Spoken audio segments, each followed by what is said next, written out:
but I'm not doctor. I'm sorry. I read that video. It's okay. It's okay. Actually, yeah. Ambassador Mahbubani, which very nice because you served actually in the United Nations twice, Singapore's ambassador to the UN. Yes. And can you tell me a bit? Is my assessment that Asia is really going to be one of the new centers of this multipolarity? Do you share that assessment? No, Asia is not just going to become one center; it's going to become the center. But of course, within Asia, there'll be multiple poles. By the way, Asia itself will be multipolar, not just part of a multipolar world.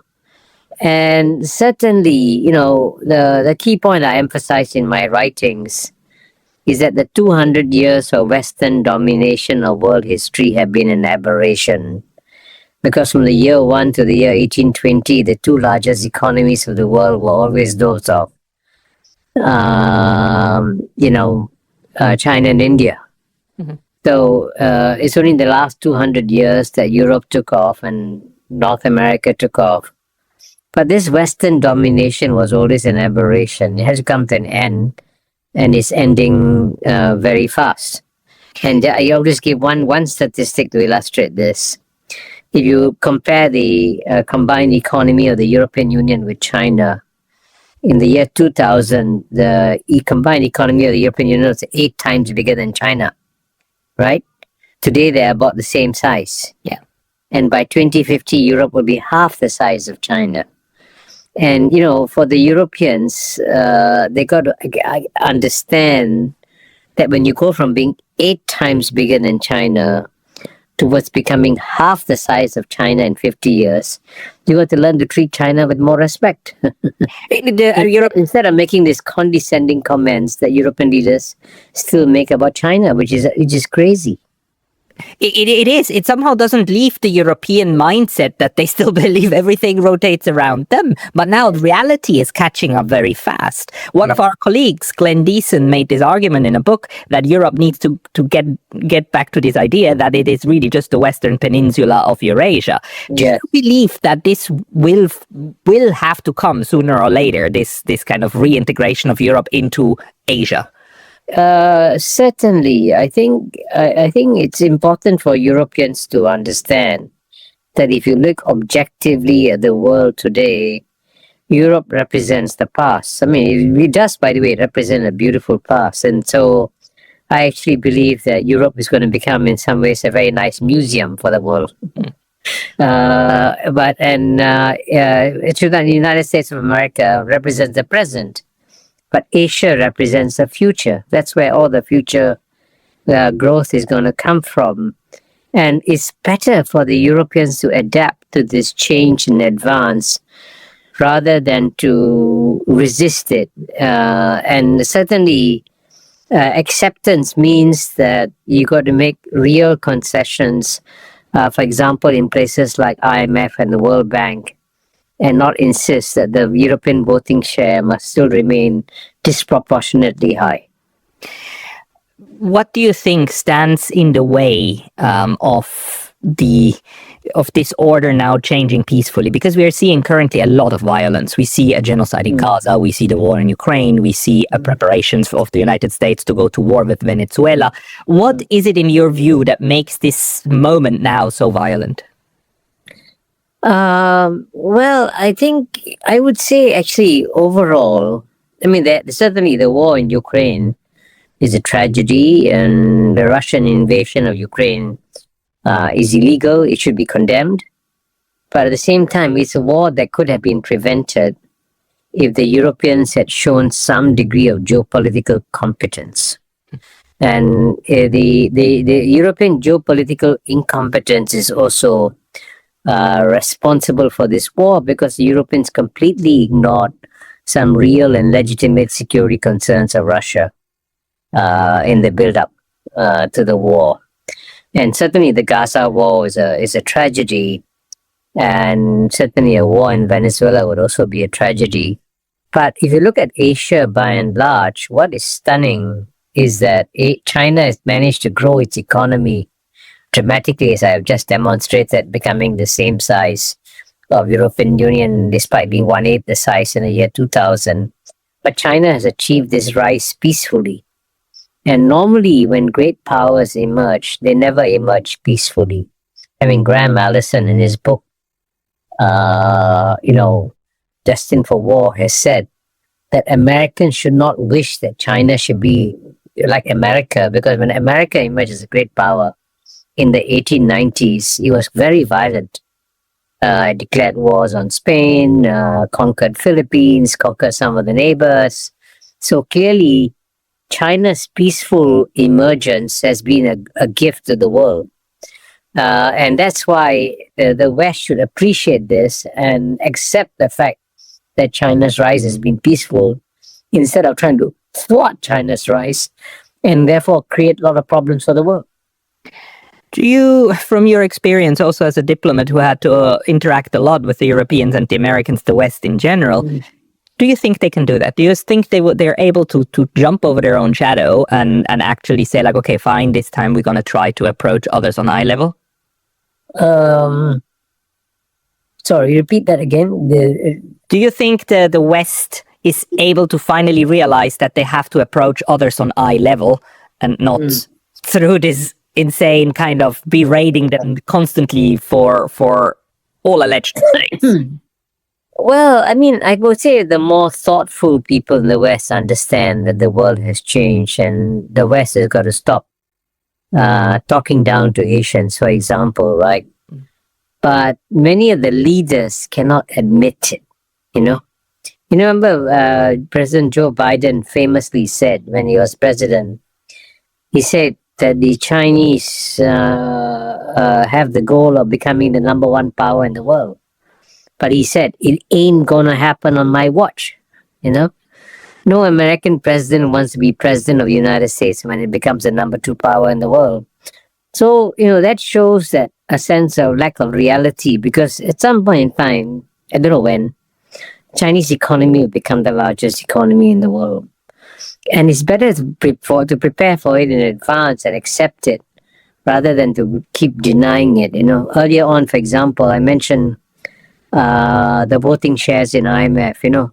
Even though both EU and China are about the same size, they have about 17-18% of the world's GNP. But the EU share of IMF voting shares is 27%, and China's share is 6%. Now, in theory, according to the voting shares in IMF are supposed to represent your share of the global GNP. So EU has got to cut down its voting share from 27% to 17%, and China's got to increase its share from 6% to 17%. And then you have a voting share that reflects the world of today, not the world of yesterday. But that's a concrete example of how the Europeans are refusing to accept the fact that, Asia has risen and you got to adapt and change.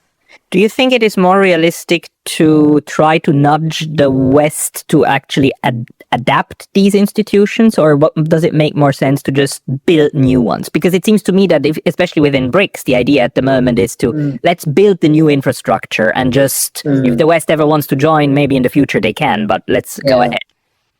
Well, I think most Asian states actually, surprisingly, are happy to live with the current global order that was created by the West in 1945 at the end of World War II. So you look at all the major global institutions, the United Nations family of institutions like World Health Organization, the World Trade Organization, IMF, World Bank, you name it, they were all created by the West at the peak of its power at the end of World War II. Now, in theory, with Asia rising, Asia can say, hey, we don't want these Western institutions, we want to create our own. But actually, the Asians want to keep these institutions, but of course, these institutions got to adapt and accept Asia's return. So, for example, within the UN, you have a UN Security Council, in theory, it has 15 members, but in practice, as Singapore discovered when we were members of the council in 2001, 2002, that there are actually 5 members who control the council, the P5, and which is of course the United States, Russia, China, UK, France, and the 10 members are just the 10 of the elected members are observers basically. The council is controlled by the 5. But that's not a bad thing to have a veto, 5 permanent members, with a veto. But you got to represent the great powers of today and not the great powers of yesterday. That's what the Security Council was designed to have. And so, for example, you take UK, for example, right? And I mean, I'll compare UK with India, okay? And the reason I compare UK with India is that 100 years ago, the British could rule India effortlessly. It's shocking that 100,000 Englishmen could rule over 300 million Indians. Amazing, right? Now, that world is, of course, it won't happen again. But even as recently as the year 2000, the British economy was 3.5 times bigger than the Indian economy. Today, of course, the Indian economy is bigger, but by 2050, the Indian economy will be 4 times bigger than the British economy. Now, when that day comes, it will be absurd to have the UK as a permanent member of the UN Security Council and India not as a member. So if the British want to be gracious about it, the British should say, okay, India is now a much more powerful country than me. The British should graciously give up their permanent seat in the UN Security Council to India. And when I wrote this article for the Financial Times, I thought the Financial Times wouldn't print it. To my surprise, they printed it. So I think the more thoughtful British realize that the time has come for the British to give up their seat in the UN Security Council to India. But that's the sort of thing. These are the sort of changes you need to make. So you keep the institution of the UN, but you change the composition. But in order to do that, the Brits would have to do it voluntarily, and actually the other 4 Security Council members would have to accept that too, because the United States could veto it. France could veto it if they said, like, no, you're not leaving the club. Is it realistic to believe that the institution, that these declining powers have the ability to actually say, like, fine, we need, for the greater good of everybody, we need to disempower ourselves and empower the others? Because we don't often see that in world politics, do we? Yeah, you're right. In France could veto, and United States could veto. You're right, but at the same time, they also got to figure out that the challenge to the UN Security Council, the danger for the UN Security Council is that they may keep their present composition, but they can lose their credibility. No one will listen to them. Say, who are you? Who do you represent? Why should you, British, still be in the council? So to keep its credibility, it's got to change the composition. Mm-hmm. So that's the dilemma that the current members of that P5 have. Do they keep the composition and lose their credibility, or change the composition and gain and keep their credibility? But what I have done is, in my book, The Great Convergence, I've also suggested a comprehensive formula for reforming the UN Security Council. I call it the 777 formula. So you will have 7 permanent members in the UN Security Council. And then the 7 will be, of course, United States, Russia, China. The European Union will have 1 seat combined. And then you'll have, as a new members, India, Brazil, and either South Africa or Nigeria from Africa. So 7 permanent members. And then you will have 7 semi-permanent members. Because, for every new member that wants to come in, right, there's always a neighbor that says, why not me, right? When Brazil wants to come in, Argentina says, why not me? When India wants to come in, Pakistan says, why not me? Right? So for every member that wants to come in, there's a neighbor that says, why not me? So for the countries that say, why not me, can become 7 semi-permanent members of the Security Council, whereby they rotate every 8 years and come back in. So they get something also. They also benefit. And then you have 7 elected members. So I believe something along the lines of 777 can work. In fact, the Quincy Institute of Washington, D.C., is trying to adapt my formula and suggest it as a way of reforming the UN Security Council. In order for that to pass, you would need to change the UN Charter, right? And that would have to pass through the GA and the General Assembly and the Security Council. So it would need, for the General Assembly, for it to pass, it would need just a simple majority or more? Yeah, I think probably a 2/3 majority. But I think if you have a formula that makes a lot of winners from this formulas, you see, right now the current formulas were changed. Create losers and not winners for among a lot of people. But the formula I've suggested creates about 30 to 40 winners from this formula. And so the winners therefore have a stake in voting for it. How to sell it to those who would need to agree to decrease their relative? So actually, you know what? For the smaller states, it's actually better for them if they don't have to compete with the middle powers in the UN Security Council. Because if you look carefully at the history of the UN Security Council, some of the middle powers like Brazil, for example, keeps coming back every 8 years, every 10 years, And then the smaller states don't have a chance to get elected. They have to run against the Brazils and the Indias and Japans and all that. But under my formula, the middle powers in a separate category. So the smaller states will have to compete among themselves. And they have more scope to join them, So there'll be more space and if you look at it effectively, there'll be more opportunities for smaller states to get elected under my formula. There's no question the UN needs reform. Your formula would be a good idea. The central question is how to do it, how to get it through. And I wonder if ASEAN as well, I mean, Singapore being one of the key parts of ASEAN, also has some lessons to offer on how a multipolar world can be structured where it's not all about just top-down decision making, but a consensus model. What do you think about that? Well, I think ASEAN is definitely a role model for the world. Because, we haven't discussed some of the other changes happening in the world. And I always say that the new world that is coming is what I call a 3M world, And the 3M meaning that it will be multi-civilizational, multipolar, and multilateral. And the reason why the world needs to study ASEAN is that ASEAN is the most successful multi-civilizational club in the world. In fact, no other region of the world is as diverse as Southeast Asia is. Indeed, among the close to 700 million people in Southeast Asia, you have 250 million Muslims, 150 million Christians, 150 million Buddhists, Mahayana Buddhists, Hinayana Buddhists, you have Taoists, Confucianists, Hindus, and we also have lots of communists in Southeast Asia. So it is by far the most diverse region of planet Earth. Yet it has preserved itself as an oasis of peace and prosperity.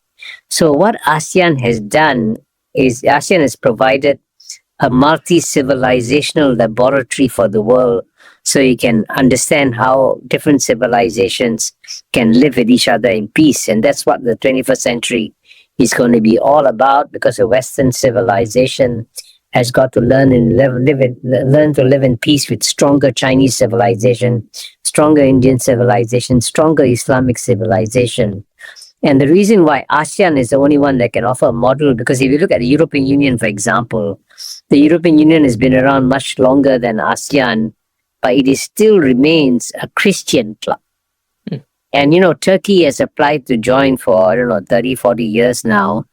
And the fact that the European Union cannot even admit one Islamic member shows that the European Union is psychologically not preparing itself for a multi-civilizational world, but ASEAN is teaching the world how to live in a multi-civilizational world. One other thing that the West seems unwilling to give up is this thinking in black and white and friend and enemy, in ally or adversary. But ASEAN and Asia in general, it doesn't go that route. The rest of the world doesn't go the route, the way of forming more and more alliances. How do you see the security structure actually? That what can we learn about how Asia organized its security structure? Well, one thing you notice that, relatively speaking, in Asia, the major powers are not building alliance structures. So China is not building an alliance structure. India is not building an alliance structure. Indonesia is not building an alliance structure. Of course, some Asian states are allies of the West, of United States. I mean, Japan, South Korea, Philippines, Thailand. But at the same time, they're also pragmatic. Even though they're allies of the United States, they're still keeping up their good ties with China. Although, as you know, right now, Japan and China seem to be having a very difficult patch. But they've gone through difficult patches before and they've come out of it. So I hope they'll come out this difficult patch too. But the notion of creating exclusive alliances is not part of the Asian tradition, because we are much more inclusive. We say that we'd rather have people who are different from us in the same club, because we have to live with people who are different from us and not similar to us. So within ASEAN, for example, the West, for example, under the Western system, you have to be a democracy before you can join the Western alliance, right? But, some of the states in ASEAN are democracies, some are not democracies. We say, okay, you choose your political system. We don't pass judgment on it. We accept you for what you are, and we will live with you. And that's the acceptance of diversity is a big asset of Asia, rather than the Western tradition of creating like-minded alliances. Do you think the pressure on Southeast Asia and other regions will increase to actually, have more balanced security ties, meaning like less eggs in one single basket? Like Singapore, it seems to be especially like a bit in this tension of like, are we an integral part of the US alliance system or are we not? Do you think, in my view, I think it would the pressure will increase for places to be more neutral in the sense of having more partners, but how do you see it? Well, I think certainly in the case of the most Asian countries, for example, I mean, there's no question. My book has China One, which you mentioned, tries to explain why the US-China contest will definitely accelerate over the next 10 to 20 years. This is normal because the world's number one power will never give up its position gracefully. It will always try to push down the number one emerging power. So the fact that the United States is pushing down China is logical, predictable behavior of any number one power. So we should not be surprised by it. But what's interesting is that, unlike in the case of the Cold War, when the United States was very successful in recruiting allies, both in advanced European countries and also among developing countries. I mean, in the Cold War, countries like Indonesia, Pakistan, Egypt, and to some extent even China were allies of the United States in the Cold War. But this time around, in the contest between the United States and China, almost all the major countries in the world, especially in the global south, have said, we're not taking sides. We want to be friends with the United States of America. We want to be friends with China. And I think that's the pattern. And certainly among the 11 ASEAN countries, they have made their position very clear. They want to be friends with the United States and they want to be friends with China, and they don't want to take sides. And that in general also reflects the position of the global south countries too. There's this, to me, very telling very telling video about the foreign minister of India, Mr. Jaishankar, in a interview about 1.5-2 years ago, when the Western interviewer really pressed him on when push comes to shove, will you be with the West or with China? Will you be with the West or will you be with China? It seems not to register in the West that you can have friendship or not defined relationships with several sides. Do you also observed that. Yes, yes, certainly. And India will emerge as a strong independent pole in a multipolar world. I already gave you the example of how India's economy is growing very rapidly compared to the British economy. And in the case of India, it's already the fifth largest economy in the world. And very soon, within 4 to 5 years, it will become the third largest economy in the world. And so, the clearly 10 years from now, you'll be United States and China will be the number one, number two positions, and India will be the number three position. And so there's no reason for India to align itself with either the United States or with China, because it's big enough, strong enough to be an independent third pole. And frankly, the rest of the world will be happy to see India as an independent third pole, because if the independent third pole doesn't take sides, it provides political cover for other countries also not to take sides in this US-China contest. Very concrete question, but do you think it is about time that we start reforming a very old part of international law called the law of neutrality in order to adapt it to this modern version of being multi-aligned? Well, I think I don't think that they will be necessarily neutral, They will be, in my view, the word non-aligned is still very much more accurate, because on some issues, clearly, countries will work closely with the United States, for example, because the United States is still a leading country in many areas, and the world will still have to work with the United States. And in other areas, they'll work closely with China. Mm.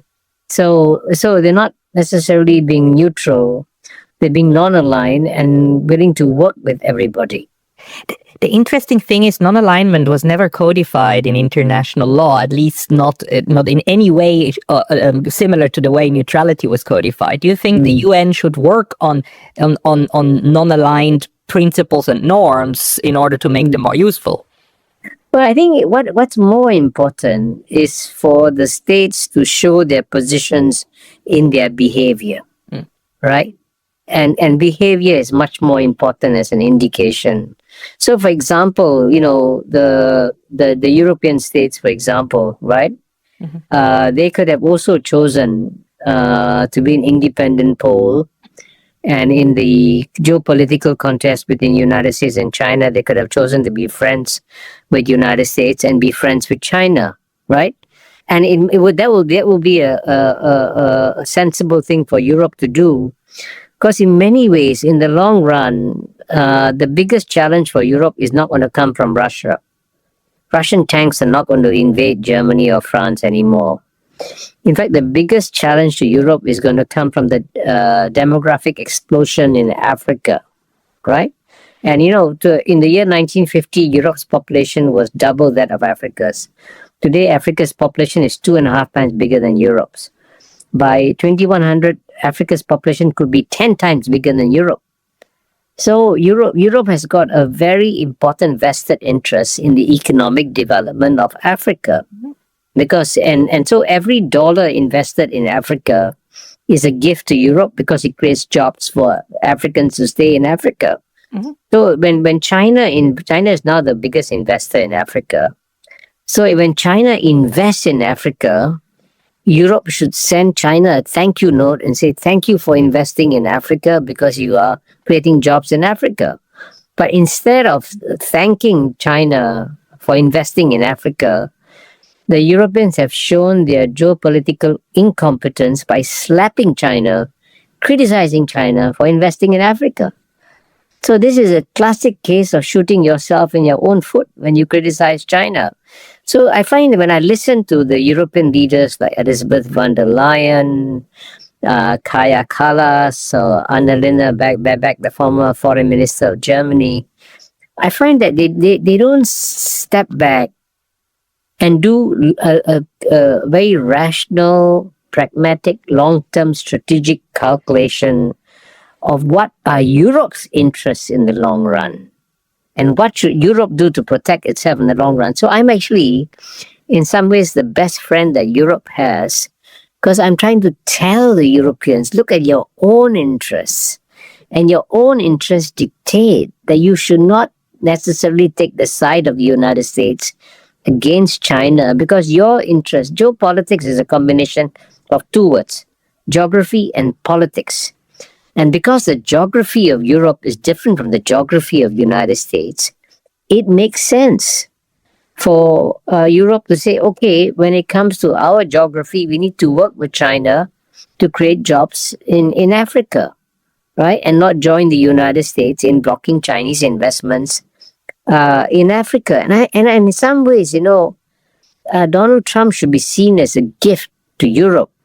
Because Donald Trump is saying, my mission is not to make Europe great again. My mission is MAGA, to make America great again. And so Europe should say, okay, if your mission is to make America great again, our mission is to make Europe great again. And therefore, Europeans should become more pragmatic in the way that they handle their geopolitical issues. But as Henry Kissinger told me in his last one-on-one conversation, the quality of mind of European leaders has gone down a lot. And they're not able to engage in long-term strategic thinking in the way that previous generations of leaders could do so. Well, the United States was also very successful in building these transatlantic ties and actually fostering a lot of European leaders who view more value in continuing the transatlantic ties and strengthening the US than strengthening their own domestic capacities, which is a tragedy. But let's put that aside. Do you think that this will come back into balance over long or short, or do you foresee, especially for Europe, more turmoil ahead? There was a famous British statesman, Lord Palmerston, I think his name was, who said that countries don't have permanent friends. They don't have permanent enemies. They only have permanent interests. Now, in the Cold War, there was it wasn't the values that brought United States and European Union together. There was a convergence of interests. Both felt equally threatened by the Soviet Union. And they say, okay, if you have a common enemy, you cooperate, right? The Soviet Union was right there at the border of Europe. In fact, Soviet tanks were very close to Germany. So it made sense for Germany to form a close alliance with the United States of America. Now, China is 12,000 kilometers. The gap between Brussels and Beijing is 12,000 kilometers or more. China is not a threat to Europe. So, in that case, if you want to look after your own interests, as by the way, Donald Trump is actually, to be fair to him, looking after American interests very well, right? He's taking care of American interests. So I think certain parts. So therefore, Europe should also learn to take care of its own interests and decide where its interests converge and where its interests diverge. Because in the long run, geopolitical alliances are not based on values; they are based on interests, as Lord Palmerston said. And the European Union needs to do a complete strategic reboot and figure out where its interests lie. Because without doing the strategic reboot, the Europeans are making mistakes. For example, there's Susan Glasser, a New Yorker writer. She wrote recently that the current European policy is one of practicing strategic self-abasement. Now that's in her words, strategic self-abasement. Now, strategic self-abasement means kowtowing. Now, you never get the respect of anyone when you kowtow. So the Europeans should therefore work out their own independent foreign policy and not rely just only on, relying on others to save their interests. Your words, Ambassador, in the ears of the Europeans, or the European Union at least. I have to be very mindful of your time, and I thank you very much for speaking to us. People who want to follow you, is there a place where you regularly publish your analysis?